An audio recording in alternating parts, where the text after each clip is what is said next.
Hey guys, it's Digital Alchemist here, welcoming you to a little bit of a first look at the Evolve Big Alpha. This is a large game coming out next year, and I mean that in multiple senses of the word. And they let us on this weekend, in the past few days, for the Big Alpha, which was the stress test of the servers. And I've been looking forward to playing this game again for a long time. I got to play it at Insomnia 52, which was a few months ago now, down in Coventry, and absolutely fell in love with it. I only got to play one round, unfortunately, and I was the monster, but I played as the Kraken, which you actually have to unlock. Sorry, excuse me. You actually have to unlock him in the alpha because he's part of the character progression.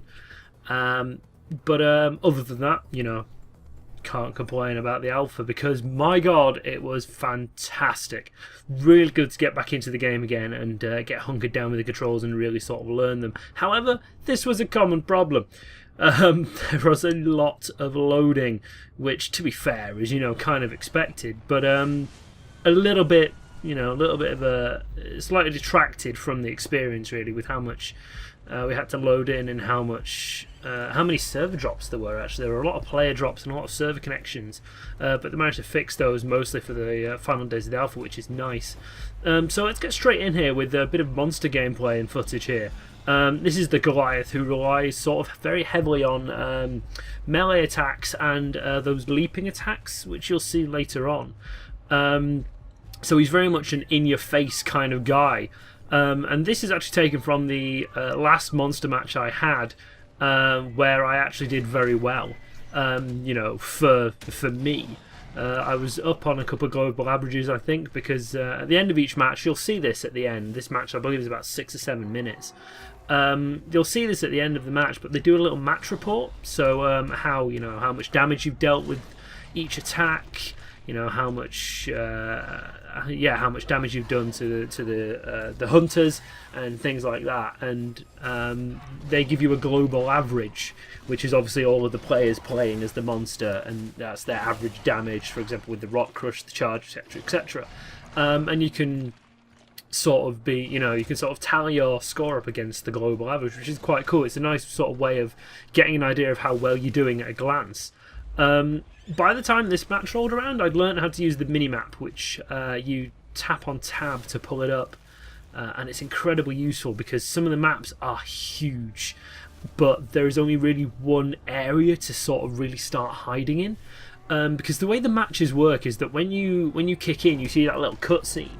The starting cutscene is much shorter for the monster than it is for the hunters.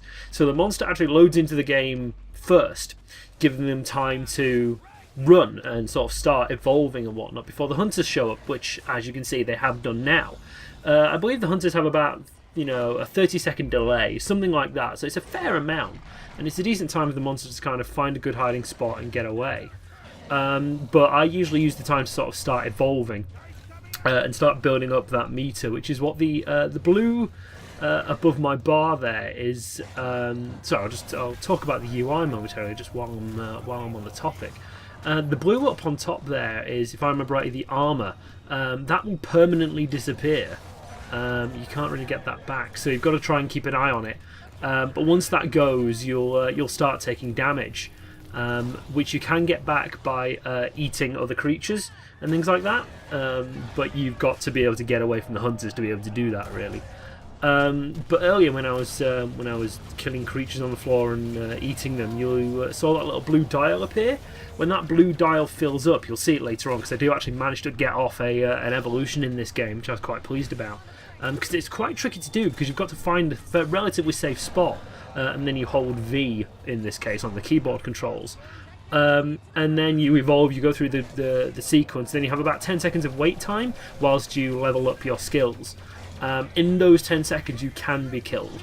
So you still take damage whilst you're evolving, so you've got to be careful and get to, like I say, a relatively safe spot.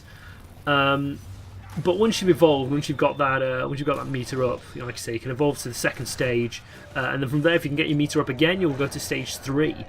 There are two objectives for the monster. He can either kill all of the hunters, or he can destroy the power relay in the map. You can only do that when you're stage 3 evolution. So you have a couple of goals to keep going at, whereas the hunters just have to kill you.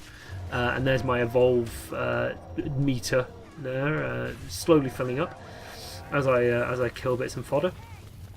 But yeah, the main goal here is really just to sort of keep yourself alive as best you can against the hunters. You can incapacitate them, which will put them out of action for a short while. And I believe they have a small meter that ticks down. If that meter ticks down, they will be out of the match for about 1.5 minutes to 2 minutes, whilst the dropship comes in, which I'll explain later when we get to some hunter gameplay. But honestly, playing as the monster is my favourite thing to do. I've played a couple of the hunters, and I've played the Goliath a few times, and I just honestly prefer playing as the monster because it's just so much fun. The only massive downside is that if you get a good team, a match can finish in 3 minutes. I've had a 2.5 minute match before. I was on the hunters that time, and we managed to corner the guy and just mullered him, and he was down in about 2.5-3 minutes, like I say. So it's a very fine balance between staying alive and keeping it safe. But here I am. I'm ready to evolve. So at this point in time, I just sort of take off we'll try and shake off as much as I can, take down the medic to an in-cap, and then use her basically as a distraction so that I can start evolving. You just hold down the V key, like I say, on default keyboard controls, and you go through this little sequence, at which point you are then given 3 skill points to upgrade your skills. I always went for Leap, Charge and Flame Breath because I never used the Rock Throw.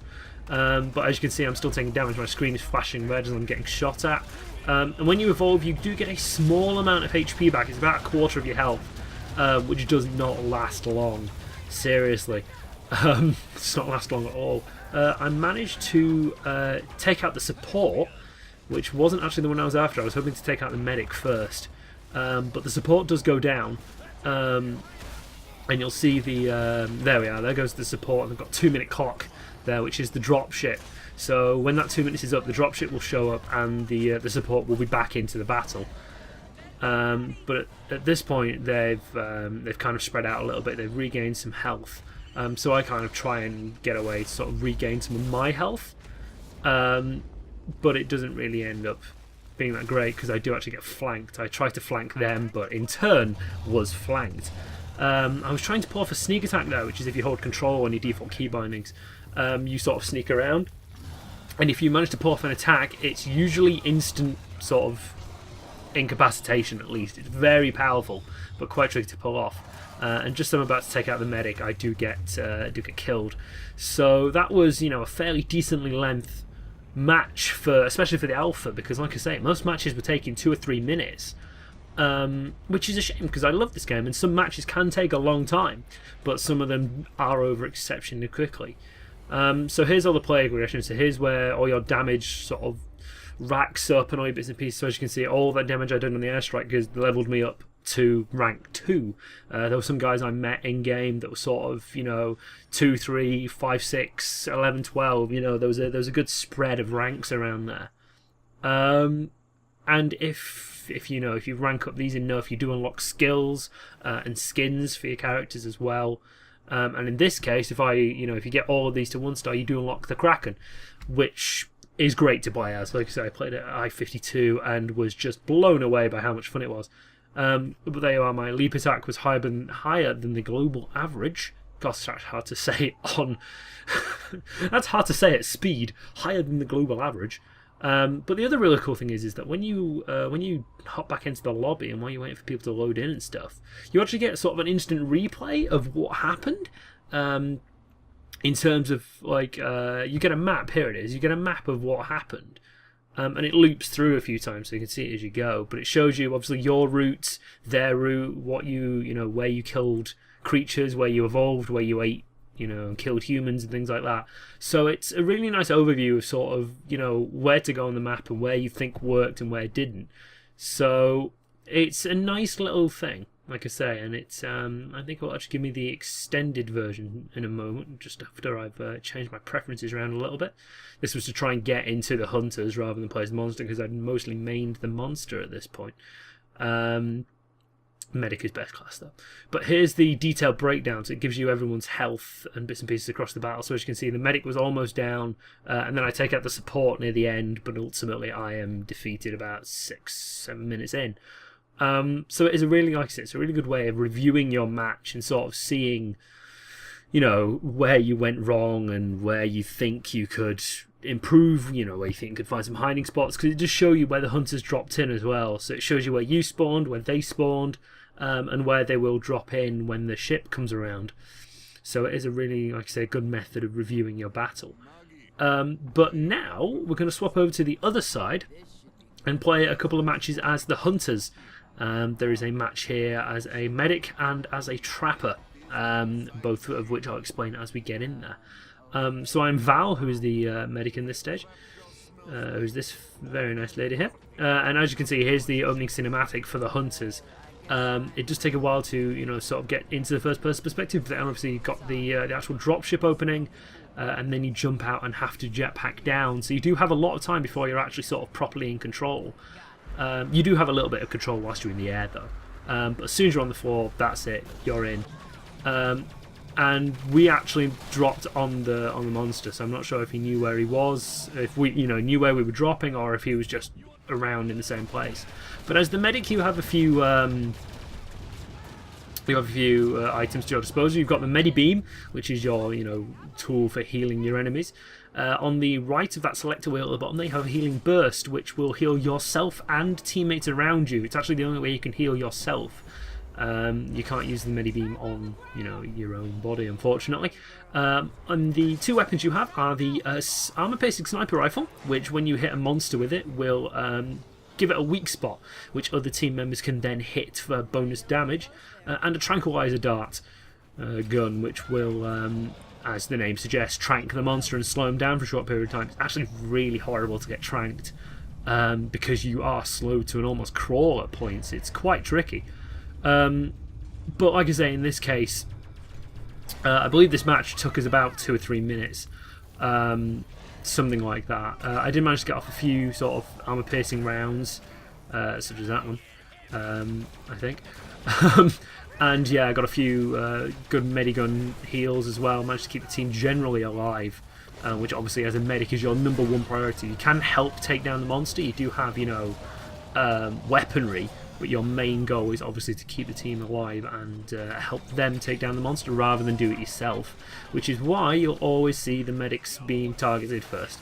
And there he is, he's down already, about 2 minutes in. So like I say, some of the matches, if you can get a good team together and if they know what they're doing and exactly where to be, you can just waste a monster. And here we go again with the player progression, and each class has their own progression tree, has their own unlocks like weapons and things like that. So there is a lot of potential for some good expansion here within the characters. And there's Lazarus, who's a skin for the medic, and things like that. So, you know, I was relatively okay on the average. I did very well with the sniper rifle, but the Medi-Beam was down on the average, unfortunately. But yeah, that is the medic, who I actually really did enjoy playing. I know a lot of people don't particularly like medics or support class in games, but Evolve does a good job of making sure the support classes really do feel involved. Because you're not limited to just support. You are also, like I say, capable of dealing damage, but aiding the team as well. So you do feel like you're, you know, a useful part of the group.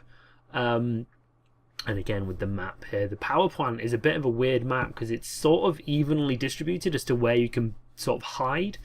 Like some maps have an obvious hiding spot for the monster to evolve and, you know, pick up fodder and bits and pieces. But the fusion plant, not so much. It seems a bit open-ended either side. So here we go with the last bit of footage, I believe. This is the trapper, who I wasn't keen on, to be honest. I'll say it now. You'll see why in the video. I didn't do very well as her, Maggie, the trapper. But no, I didn't really feel like this was the role for me. I think I'll be putting this at the bottom of the list, to be honest. There are people out there who do it much better than I can, because I just don't really sort of understand how it works. But the main role of the trapper is, as the name suggests, to trap the monster in. So you have a mobile arena, which you'll see me deploying soon. You have a SMG, which is always useful just for a bit of pepper damage. So you are capable again of dealing damage to the monster, just not in any high capacity. And you also have a harpoon sort of trap gun, which is quite useful. But the main thing about the trapper is that you get Daisy the Trapjaw here, who will sniff out monster tracks and sort of generally help find the monster, which can be very useful, obviously, because you need to know where he is. And the thing about the trapper is that I wasn't quite sure when the mobile arena was good to deploy, because you only get sort of one shot. You can pull it back down with the equip key, but once it's up, you kind of you're supposed to leave it up for a while and keep the monster in check. But I just wasn't sure when was the right time to pop it, and obviously with voice communication that would be a lot easier.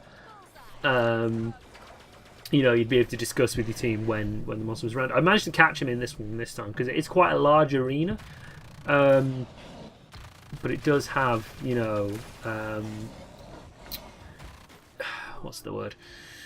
It has a large, you know, catchment area, but overall it can be a little bit to and fro with how well you use it. So yeah, the trapper really isn't for me, to be honest. I don't think it's just not a class that I enjoyed and didn't really feel like I was any good at. Whereas the medic was sort of, you know, a good call. I feel like I was pretty good at that.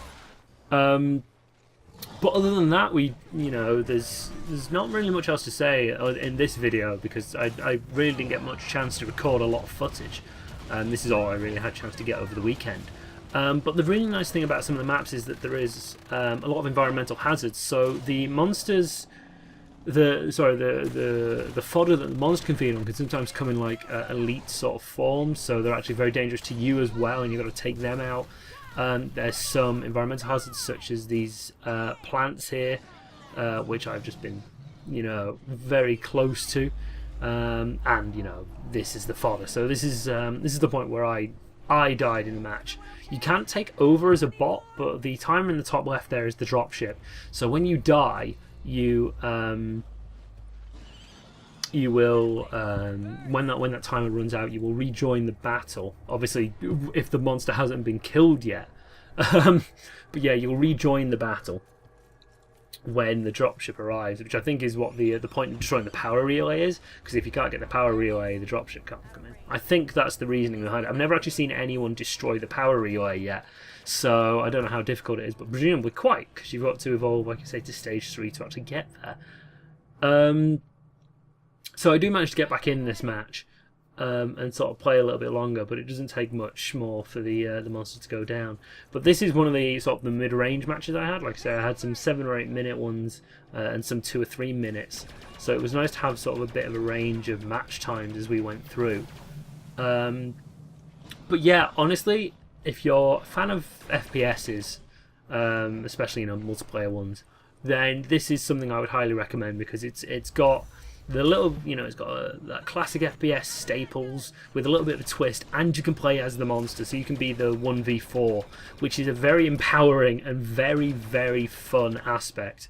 Honestly, I think I enjoyed just the sheer fact you can play as the monster. You can play as the hunter rather than the hunted. It is absolutely fantastic. And, you know, it's available for pre-order, which is how, you know, I was hoping to get the alpha code, but I was actually very kindly gifted this alpha code by a friend of mine. Thank you, Hope of Hell, for that. And yeah, this is, you know, it's just something new. It's something a little bit fresh and not really what you'd expect. So I'm very much looking forward to actually getting a hold of it. I think they're probably going to do a beta at some point. By the time this video comes out, the alpha will have finished, unfortunately, because I was hoping to play a little bit more. But yeah, there'll be a beta, I'm sure of it, and the release, I think, is February the 10th. It's February next year, I know that much. But yeah, like I said, I'm very much looking forward to it. And I hope you have enjoyed watching this video and you know, enjoying my sort of slightly broken but hopefully entertaining commentary on it, because honestly I just love this game to bits. So thank you very much for listening and watching, and as usual, I will see you guys next time.